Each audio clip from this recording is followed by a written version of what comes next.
Saya dengan Pak Wamen keliling ke berbagai tempat untuk temu langsung dengan KPM, keluarga penerima manfaat.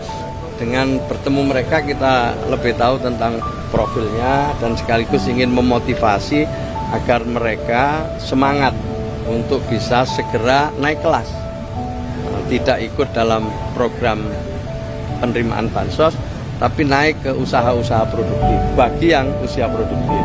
Kecuali yang lansia atau penyandang disabilitas, ya tentu kita akan terus berikan dukungan dalam perlindungan dan jaminan sosial. Tapi bagi yang produktif kita dorong untuk supaya mereka mau ikut program pemberdayaan. Nah, dengan begitu kerja kita dalam mengentaskan kemiskinan itu terarah, terukur, terpadu dan berkelanjutan. Gus, nanti kan untuk termin kedua di April ya Gus? Untuk ya di April insya Allah. Enggak, Mei. Oh Mei. Masih Mei. Jadi itu, kita matangkan terus itu datanya.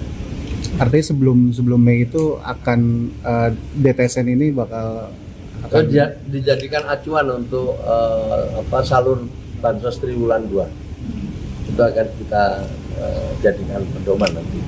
Nah tapi sebelum itu kan ada satu tahap yang kita lewati, yaitu ground check untuk uji petik di lapangan karena memang datanya dinamis sekali. Baru itu ya.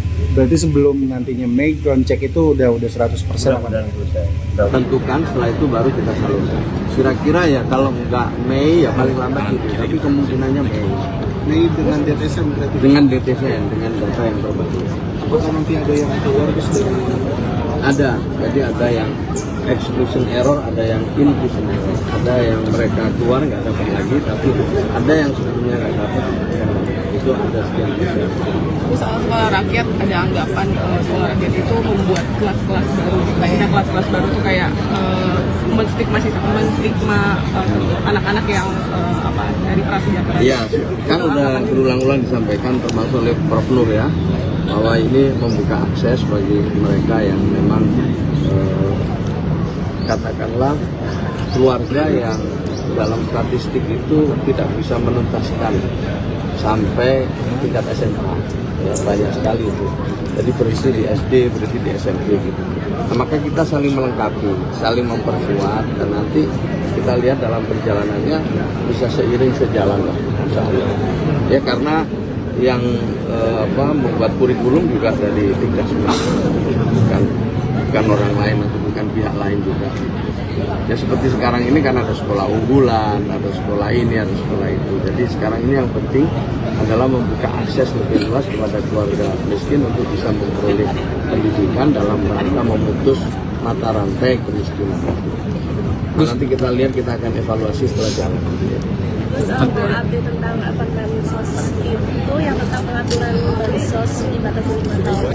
Ya, belum itu, jadi evaluasi. Jadi misalnya ada keluarga yang ikut 5 tahun program Keluarga Harapan. Kita evaluasi 5 tahun, apakah masih layak atau enggak gitu. Jangan sampai menerima bansos 15 tahun, kan ada itu, bahkan ada yang 20 tahun. Ada itu, penerima bansos sampai 20 tahun. Nah ini ada apa?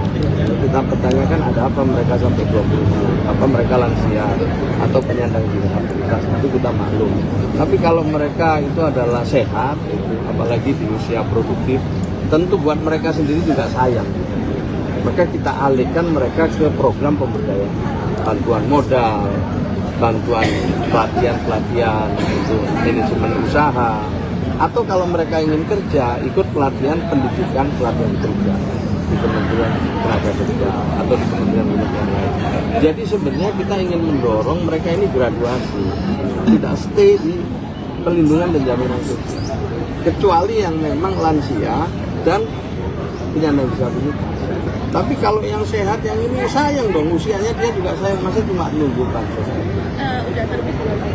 Lagi belum, lagi evaluasi dulu. Kita lagi coba dulu dalam desain dengan data yang terbaru ini. Setelah itu saya akan duduk untuk sama-sama mencermati, mengevaluasi. Tapi perangkat-perangkatnya sudah siap. Kemarin juga Gus itu melarang atau untuk bansos tidak boleh dipakai untuk di luar. Iya, bansos itu kan berupa PKK.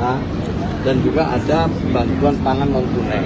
Itu kan ada. Pokoknya bantuan pemerintah semuanya itu bersyarat. Tidak ada gelondongan, ini kamu tak kasih terserah lah buat apa enggak. Jadi bantuannya itu untuk asupan ibu hamil, untuk bayi, untuk anak-anak untuk sekolah, SD, SMP, SMA, ya kan, untuk lansia. Untuk apa mereka semua itu peruntukannya jelas. Jadi nggak bisa bantuan itu dipergunakan seenaknya, apalagi untuk judol, apalagi untuk beli pulsa. Itu memang beda peruntukannya.